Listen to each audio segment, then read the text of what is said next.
Hello, everybody. We're just going to wait a few minutes until we get started, but we're excited to have you here.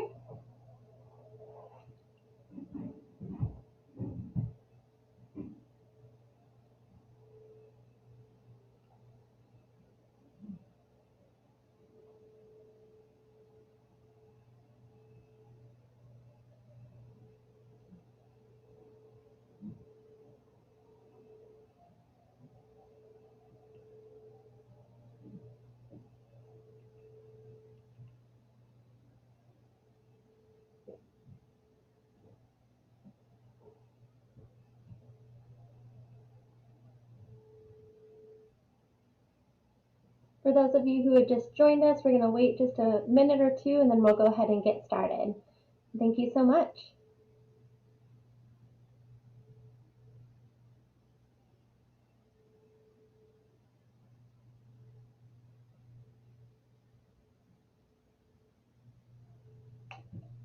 Just a reminder for everybody, this is being recorded, and you'll have access to it at a later time.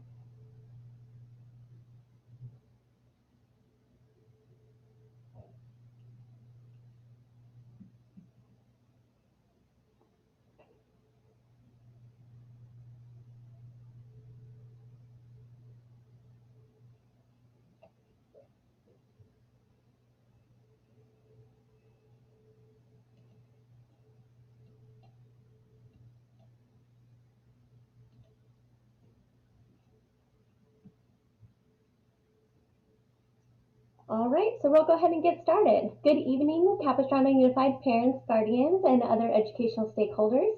Thank you so much for joining us tonight, and welcome to this evening's webinar, Social Justice for Parents and Guardians, a Community Working Together. My name is Kelly Waugh, and I am a school counselor at Capistrano Valley High School. I look forward to spending this evening with you all, and before we begin, I'd like to share that the slides will be available for all participants at the end. And to be respectful of your time, we'll also hold a question and answer session following the slides for those who wish to join us. So please use the question and answer feature rather than the comments. So that's going to be the one that we're going to be closely monitoring. All right. So to kick off the presentation, we'd like to get a greater insight to our audience. So please just take a moment to participate in the anonymous poll. And we just want to know, on a scale of 1 to 5, 1 being the least comfortable and 5 being the most, how comfortable are you with discussing social justice topics with your child or with your children?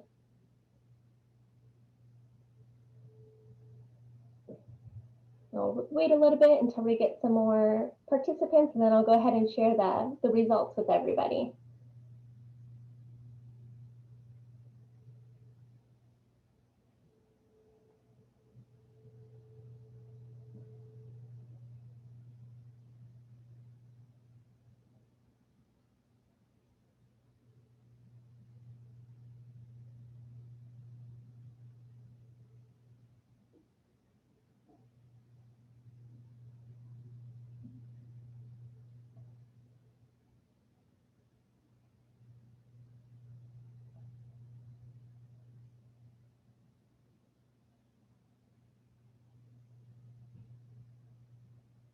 Well, thank you so much for your responses. And I just want to share those results. So we have, for the majority, about 62% feel very comfortable about discussing social justice topics with your child and children at home. And there's a few of you that are a little bit lower on the comfortability level, and we hope that through this presentation, we provide you with a lot of resources and tips to really help have that conversation and get that going at home.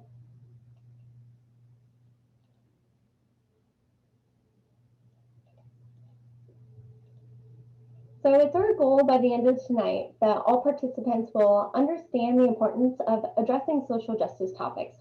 Also learning age-specific tips to begin or to continue a dialogue with your family, and also gain access to additional resources about social justice topics. Once again, my name is Kelly Waugh, and I'm a school counselor here at Capistrano Valley High School. And joining me tonight are some of my fellow counselors from different grade levels and schools throughout the district. And I'll go ahead and let each of them introduce themselves.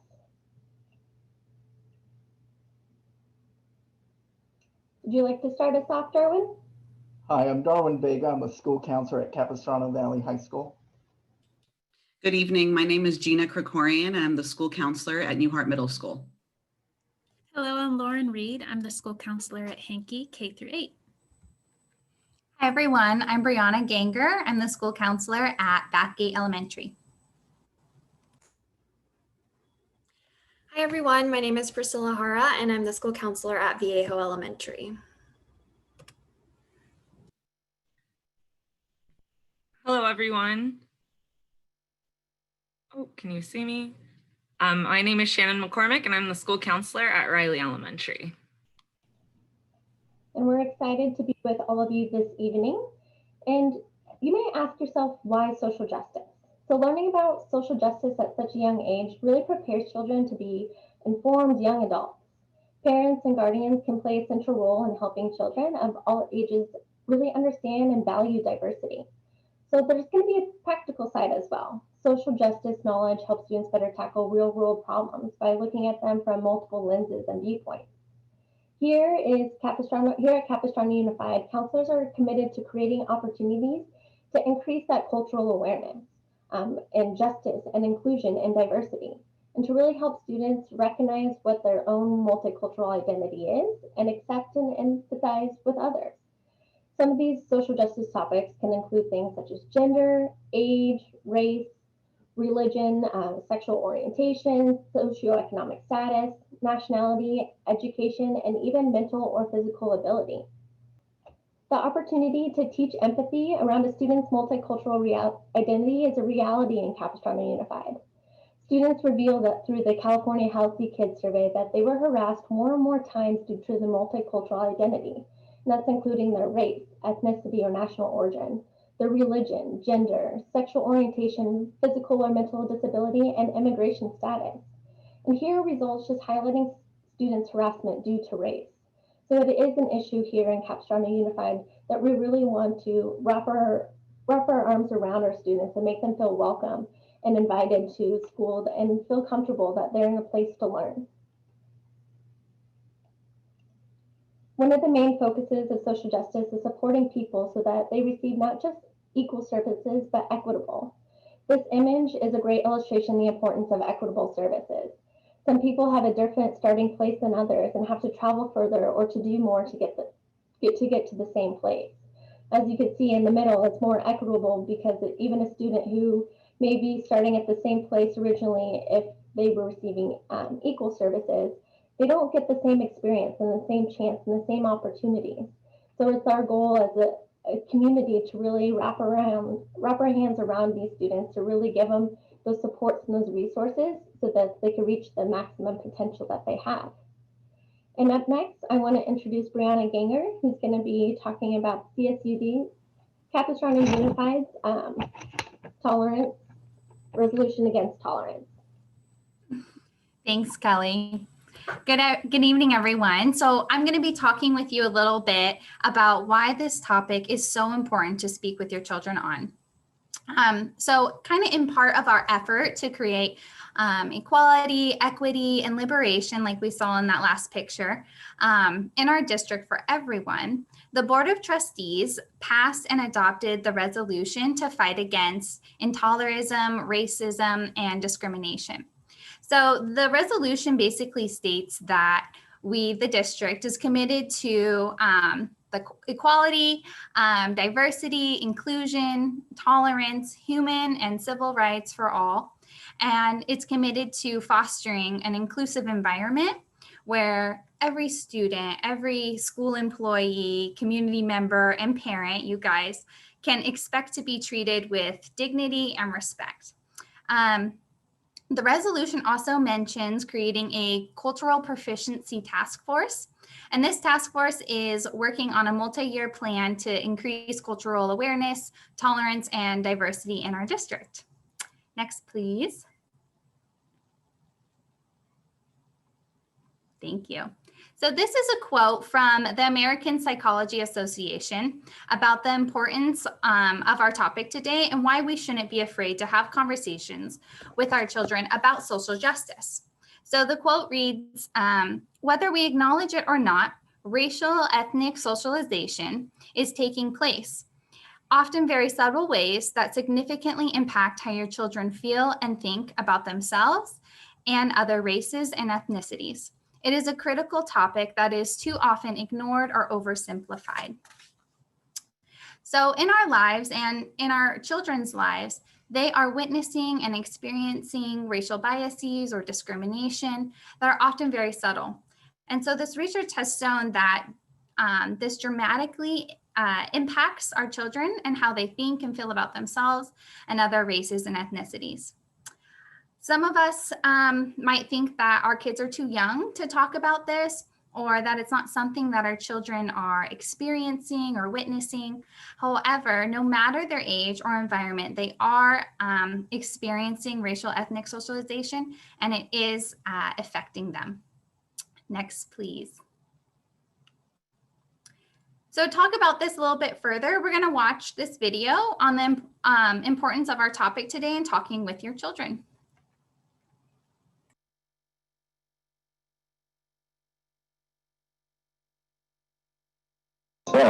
But the fact is that as early as 3 years old, children are classifying people based on their appearances. And so the worst conversation adults can have with kids about race is no conversation at all.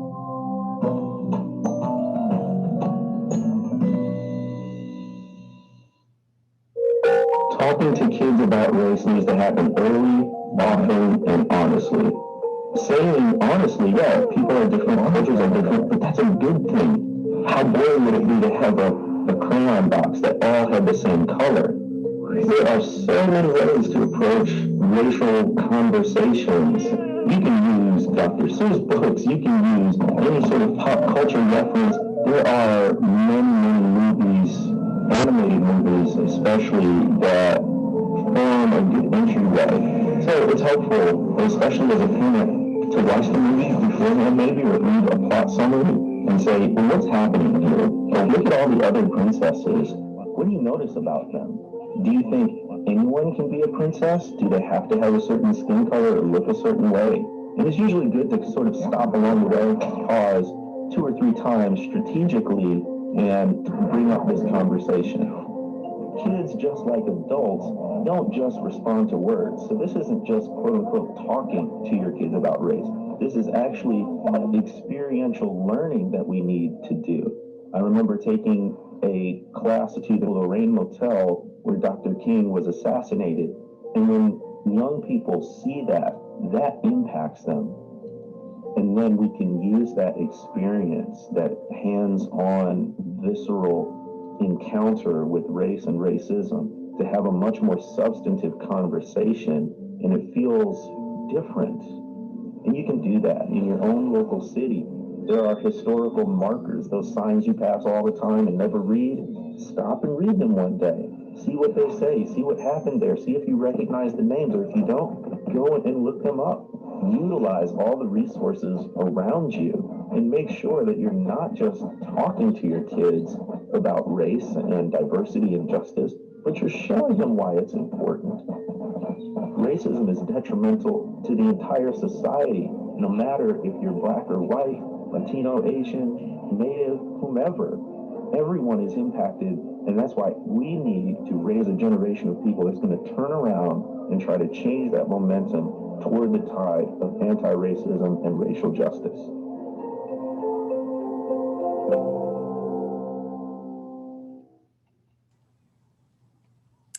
Thank you. So in that video, I'm not sure if everyone heard, but he had said that the worst conversation we can have with our children about race is to not have one at all. And I know on the poll, just a few of us were kind of nervous to have these conversations with our kids. But because this topic affects them and how they think and feel about themselves and others, it's so important to talk and engage with them about the conversation of race and people's differences. Next, please. Thank you. So it's also never too early to start your conversation with children about social justice. this is something that starts to affect and influence us and our children from the very beginning. If you see it on the slide, at birth, babies look at faces of all races equally. But then by around 3 months, they look more at those who are the same race as their caregivers. So by 3 months, babies are noticing differences and starting to form preferences. And then just by 2 years old, toddlers start to use a person's race to reason about their behavior. So that can be a positive or negative behavior, but at 2 years old, they can see a person and think, oh, they did that or they said that because they are of a certain race. Next, please. So it's pretty amazing. And then going even older, by kindergarten, children show many of the same racial attitudes held by adults in our culture. And they have already learned to associate some groups with higher statuses than others. The amazing news is, though, that by having conversations with 5 to 7-year-olds about interracial friendships and race significantly improves their racial attitudes in as little as 1 week, which is pretty amazing.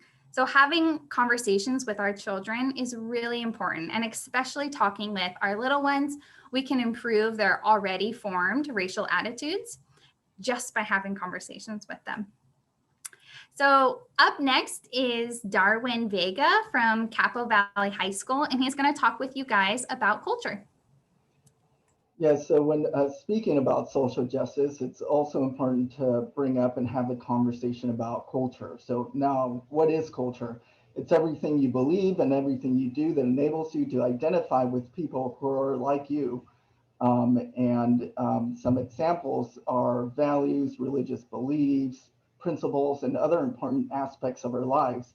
It can also include customs such as holidays we celebrate, typical rituals, religious practices, and other activities that can be learned and practiced with other people. Culture is all-encompassing. It can include gender, age, important roles we have in our lives, like maybe being a father or a mother or a spouse, and then you identify with other people that also play those roles. And that's, those are examples of what culture is.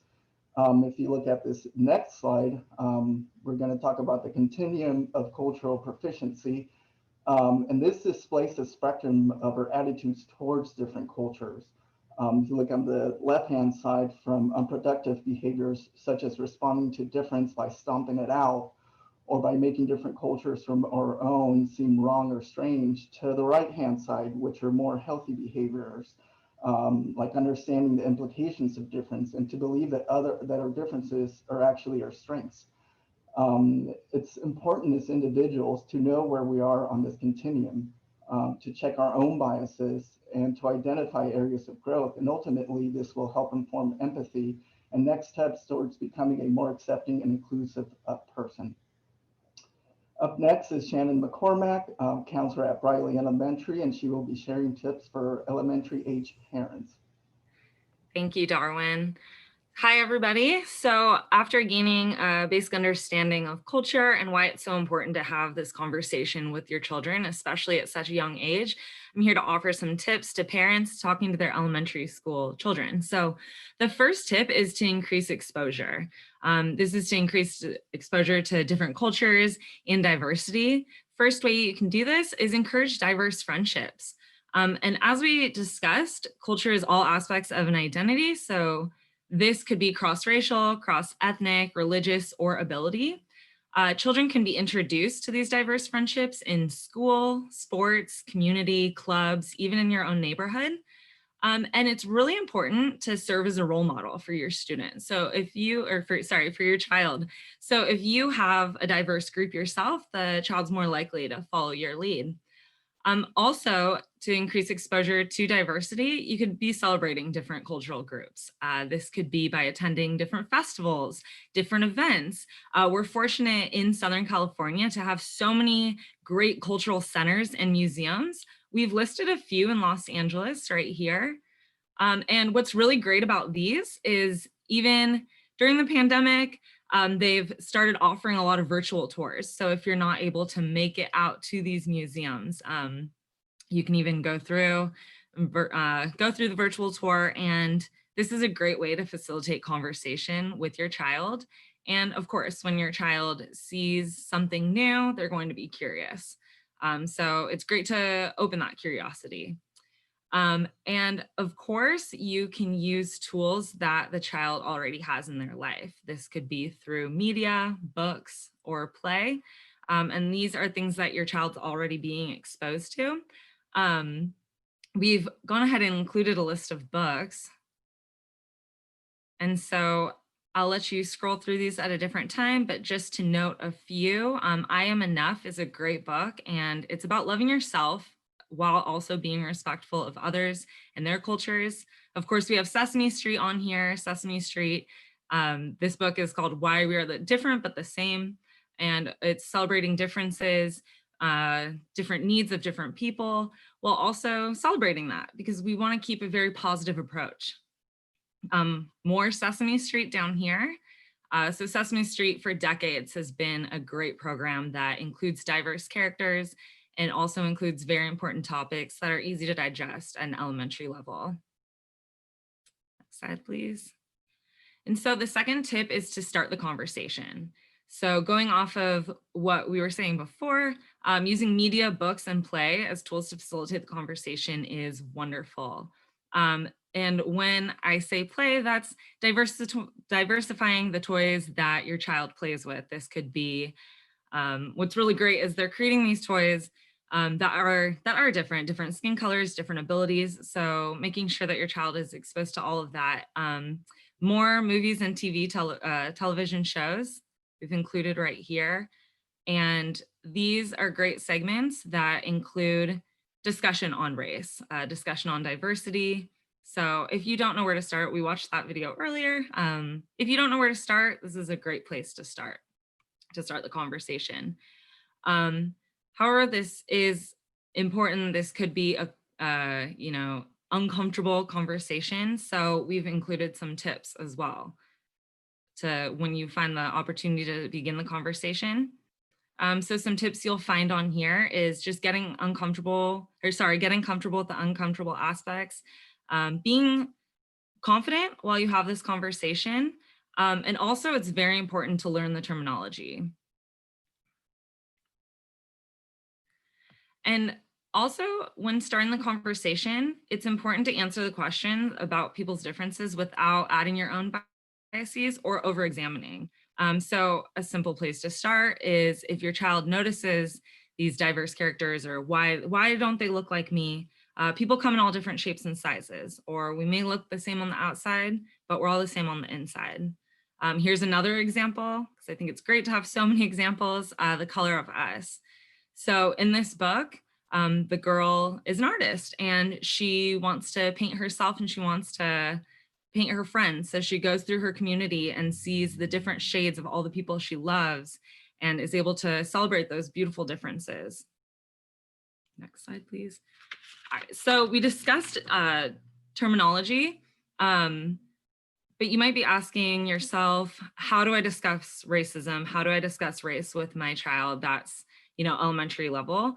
Well, plainly give them the exact definition. So racism is the belief that certain races of people are by birth and nature superior to others. This leads to discrimination or hatred based on race. So in CUSD, we use second step curriculum, which is an evidence-based curriculum to teach social emotional lessons. And October happens to be anti-bullying month. So this month they're learning several terms that can be applied to bullying, such as upstander and bystander. So upstander is standing up against something that's not right, or bystander, watching intolerance occur. So these terms can be applied to anti-racism as well. So right here, we included another resource for you that might be very helpful when talking to your family about anti-racism. So this is a tool where you and your family can discuss different ideas that you can come up with how to stand up against anti-racism, how to stand up against intolerance. And also, as we discussed, the bystander effect. It's important to show your child why it's important to speak out against injustices, and this includes discussing empathy. So while your child may or may not be the target, it's important to understand why we need to stand up if we see other people being targeted by these injustices and be able to put yourself in their shoes. And of course, we want to emphasize the positive in these conversations, that diversity is beautiful and it makes your community a better place. Next, we have Gina Krikorian discussing tips for middle school age children. Thank you, Shannon. Good evening, parents. I'm going to be discussing some tips on how you can start and continue the conversation with middle school age children. First off, we want you to take, or recommend you to take, an inside-out approach. Implicit biases can only be challenged when you are aware of them. They operate outside of a person's awareness and can be in direct contradiction to a person's beliefs and values. Researchers and psychologists at Harvard University have developed hidden bias tests to measure unconscious bias. They use what's called an IAT, or implicit association test, which measures your attitudes and beliefs that you may be unwilling or unable to report, in turn not aware of. I went ahead and logged in and created an account for myself and completed the test, and it was extremely eye-opening. It tries to confuse you a bit, but the outcome and what you can read and learn about yourself with this is an excellent opportunity for you to kind of identify those hidden biases. Next, we recommend taking an inventory of yourself. It is important to truly get to know yourself as a parent to then be able to know how to support your child in getting to know themselves a little bit better. Lastly, it is important to be yourself and be self-reflective, to be the best version of yourself, to in turn be objective and calm for your child when having these tough conversations. Next, please. Here is a list of attributes that we can use to define ourselves. Take a minute to consider your own cultural identities that define you. It can be helpful to actually write a list of your defining qualities. Notice which ones are part of the dominant culture and which ones are marginalized in our society. You can use this awareness to talk with your child about the power and privilege that comes with having dominant culture qualities. Let's take a look at a similar activity you can complete with your child once you've completed this one on your own. So we've linked a similar activity. If you scroll down a bit, the left side of this activity is all of the different traits and characteristics. So in the middle column, column B, you would complete this with your child. So you would ask them and help them complete race, ethnicity, biological sex, and then you're asking them the specific question of, does this identity give you a position of privilege or marginalization? And within this article, it defines what both of those words mean, because your children at this age might not be aware. So it's important to define those before completing this activity with your children. Next slide, please. Tip 2, it's important to be curious and humble. It is important to acknowledge that we are all a work in progress and no one is perfect. It is important to respond versus react. We want our children to feel safe enough to ask those tough questions. Kids and adults sometimes miss the mark as we move forward on that cultural proficiency spectrum that Darwin mentioned earlier. We want to respond with curiosity instead of shame or just shutting down the conversation. It's encouraged for you to respond with, "What makes you think that?" Or "Tell me more about your experience with this." And then gently guide them into a clarifying discussion. Modeling is also an important message that we need to show our children that we can calm ourselves and stay engaged even when we find something really difficult. If you don't know an answer, be humble enough to admit it and then research together, either through books or podcasts. Remember that just discussing social justice topics builds critical thinking skills, and you don't have to have a clear answer all the time. Next, please. Thank you. Resist the colorblind approach. What we mean by this is encourage that recognition. Children have eyes and they can see. Each and every child's race and ethnicity presents a remarkable history, a rich language, and a strong culture. Second, equip your child to notice and call out racism.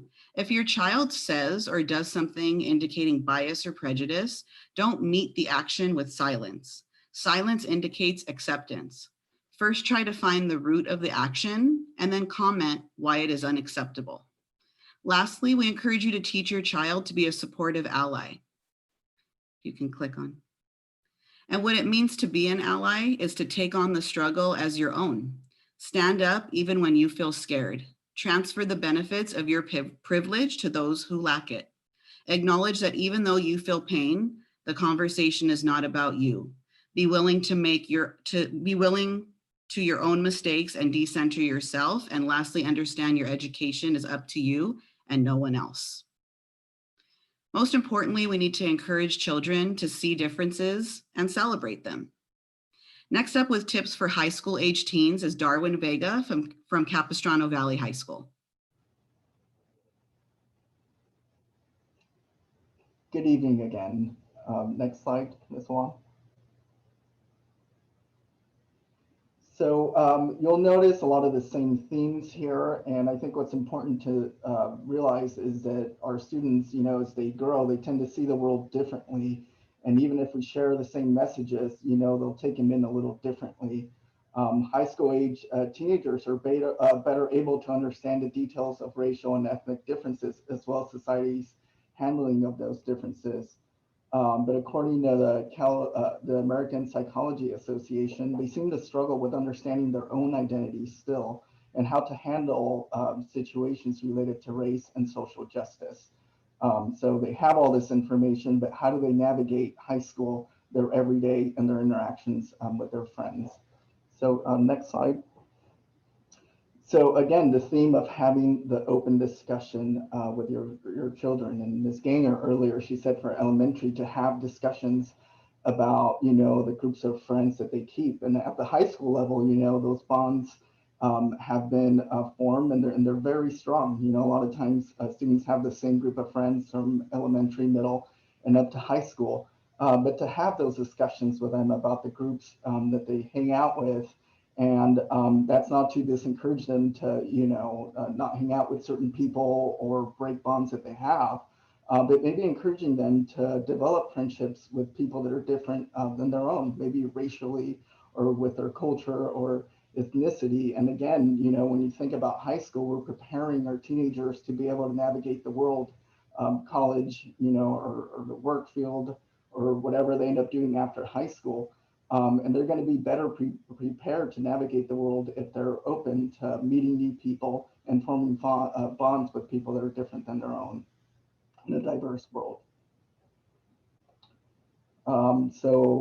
Again, the idea of color blindness, I know that we talked about that. Here's a great resource, and it's a study, and what they found is that promoting color blindness, and again, that's the idea that I don't see color, everybody's the same. I don't treat people differently based on race.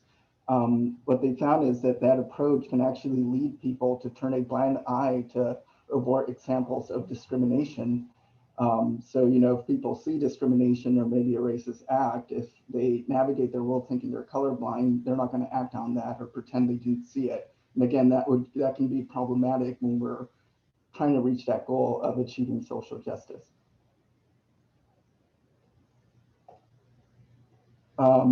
To continue the conversation about challenges they may face.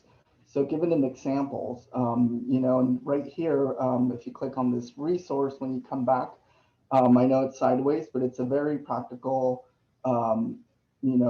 two-sided page resource here where you can actually teach your child and practice things to say when they see, racial discrimination or acts of it.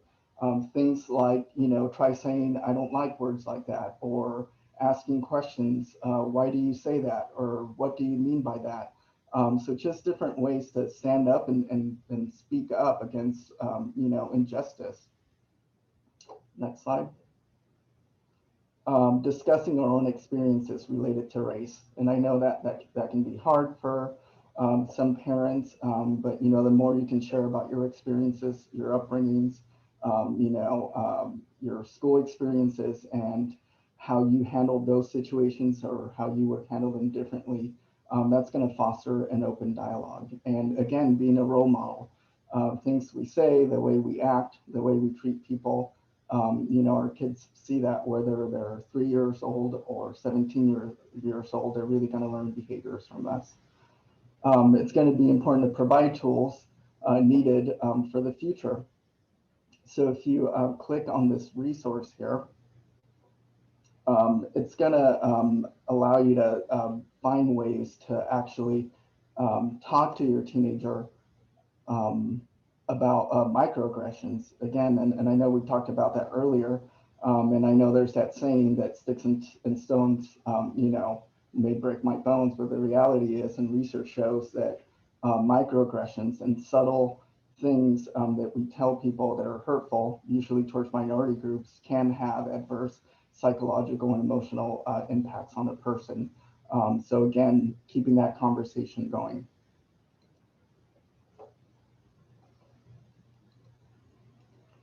And remain supportive. As your teenagers learn to handle these situations, they might become frustrated. A lot of times, maybe they're not going to want to talk about these topics because, driving home, maybe that's not the conversation they want to have. But it's important to bring it up. If you click on this last resource here, it gives a lot of great tips on having a supportive environment at home. How to listen to your child. I know a lot of times as parents, we tend to think that we have all the answers, we can find the solutions, but sometimes they just need to be heard, especially if they, had a bad day at school or they experience any kind of discrimination. And again, we keep saying it, but having that open dialogue is going to be very, very important. Up next is Lauren Reed.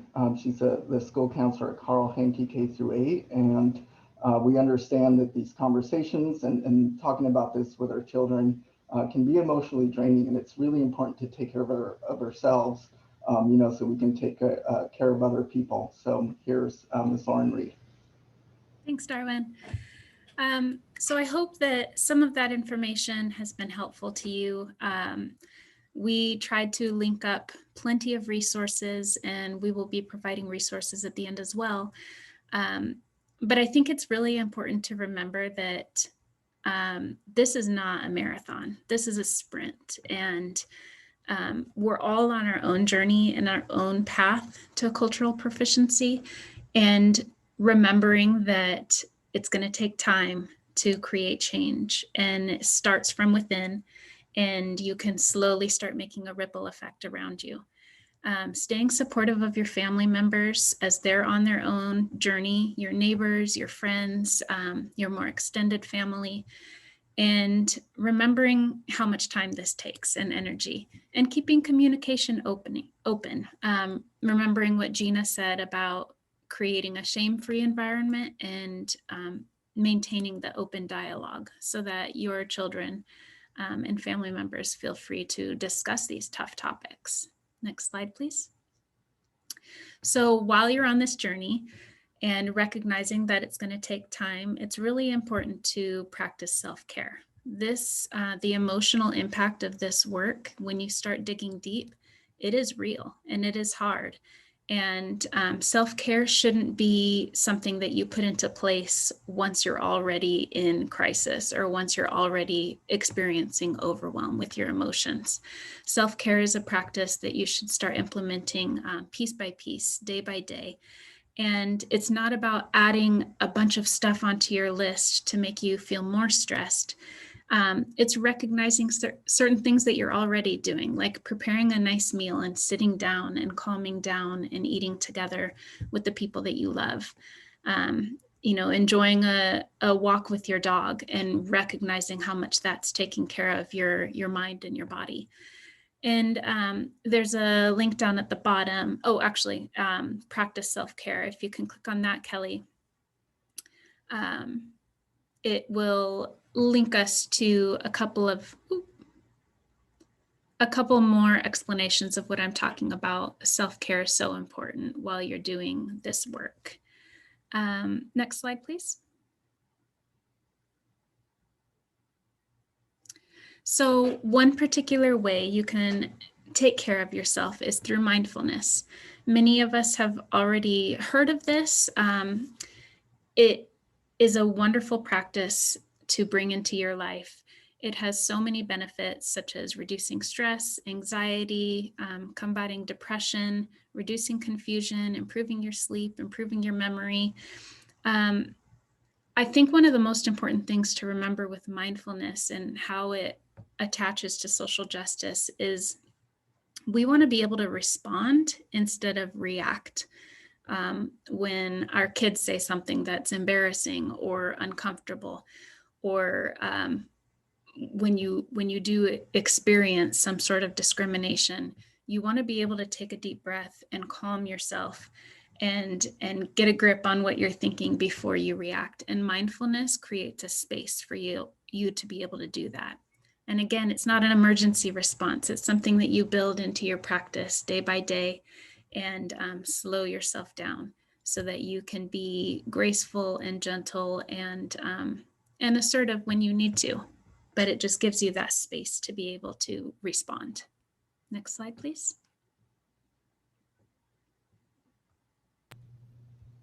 And it really truly takes the community working together to provide the best supports and resources for all of our students. With roughly 47,000 students in our school district, it's important that we can all work together as a team to really help our students reach their highest potential and to really feel welcome and accepted for who they are when they're going through like the biggest part of their days, which is education. Being at school is basically their part-time job. And so we think it's really important that we continue to all work together to have these tough conversations, not only at home, but providing those resources here on campus and reaching out to one another if we need further support. We do have grade level resources that are going to be posted on all of our websites. So I'll show you an example of middle school, which will be available on all middle school campus websites about more information that you guys can have. Additionally, this PowerPoint is going to be made available to all participants, making access to resources more accessible. So now we're going to take a few moments to take any questions that you guys might have from the presentation, and all the panelists will join me in doing our best to answer those questions for you. And after these questions, we do have a short survey that we would greatly appreciate if you could stick around for a few moments and participate in that as well.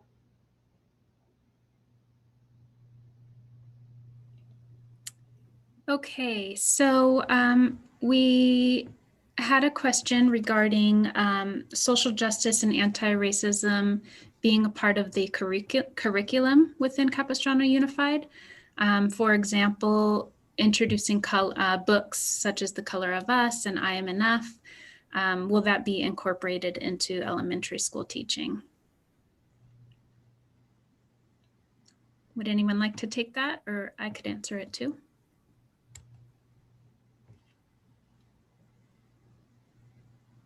Sorry, I'm trying to put on my video.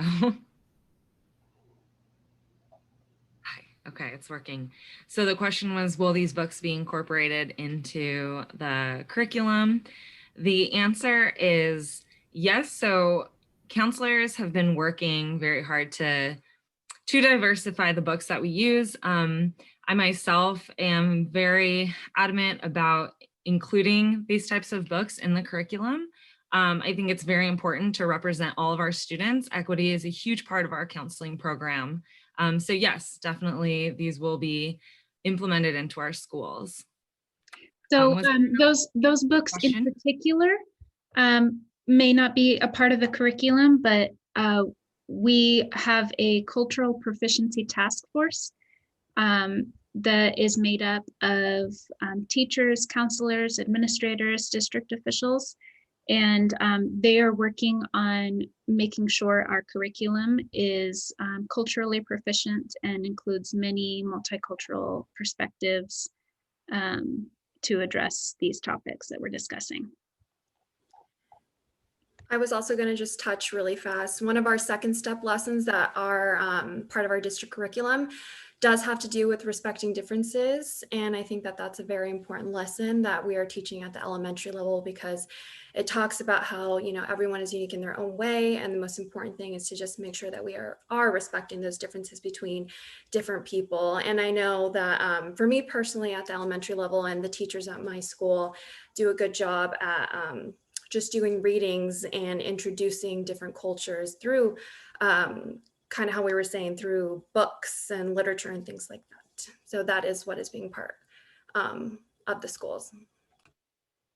And just to piggyback on that, another question, will there be more than just books? Because books aren't enough. And yes, we are incorporating, just like Priscilla was saying, our second step lessons. And counselors have worked together to create additional lessons as well. And those are in a process of being approved by the board.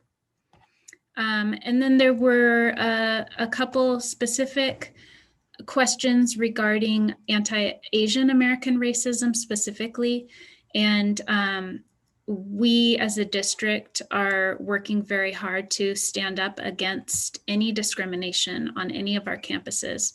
And so if any students or families are experiencing that, please, we encourage you to speak up and go to your administrator at your site so that everyone is aware and we can take steps to make sure that all of our students are safe here at school. And the slides will be shared. I'm going to pop those into the chat in just a few minutes. Any other questions?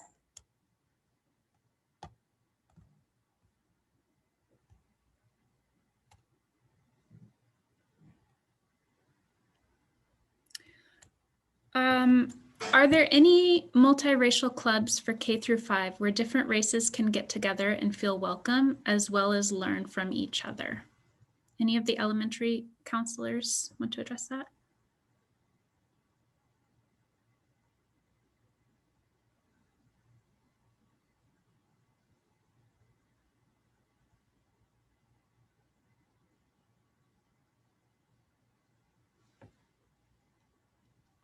Sorry, Lauren, can you repeat the question one more time? Oh, sure.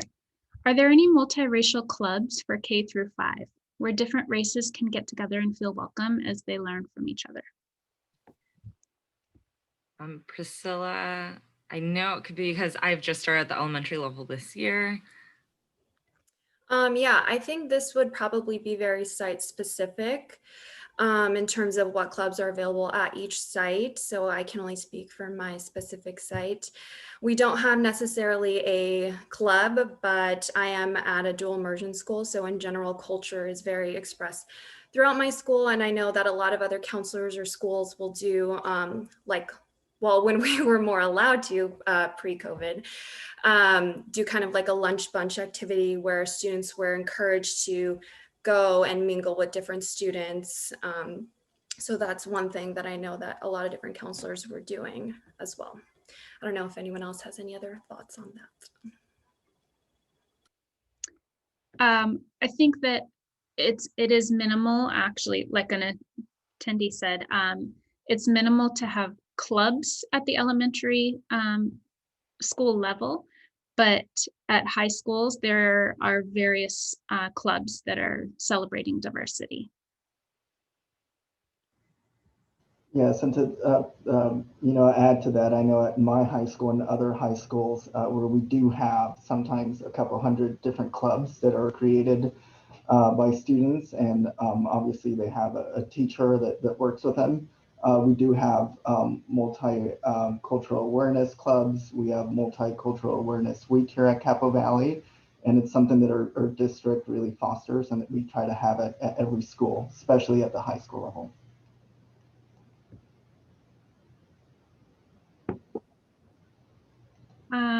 And then there was a question regarding the curriculum being available to parents to review before it's presented to children.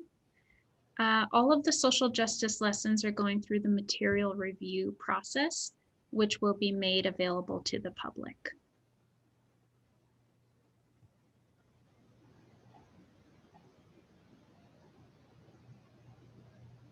And I believe that is it for now.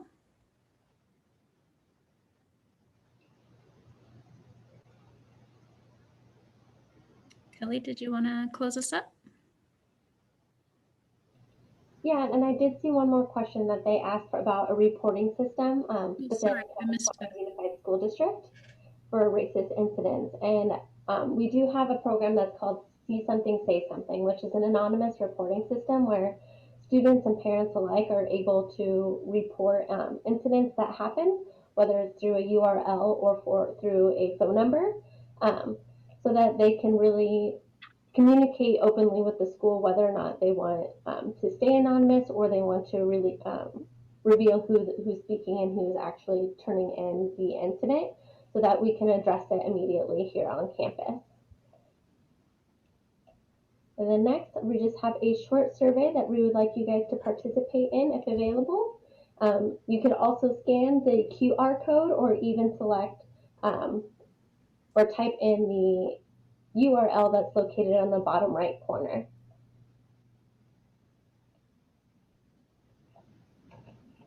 And then before we leave, Lauren, have you added the, just kidding, there it is. There's the slides from tonight's presentation are now available in the chat. And I'm going to link the survey as well if you don't have a QR.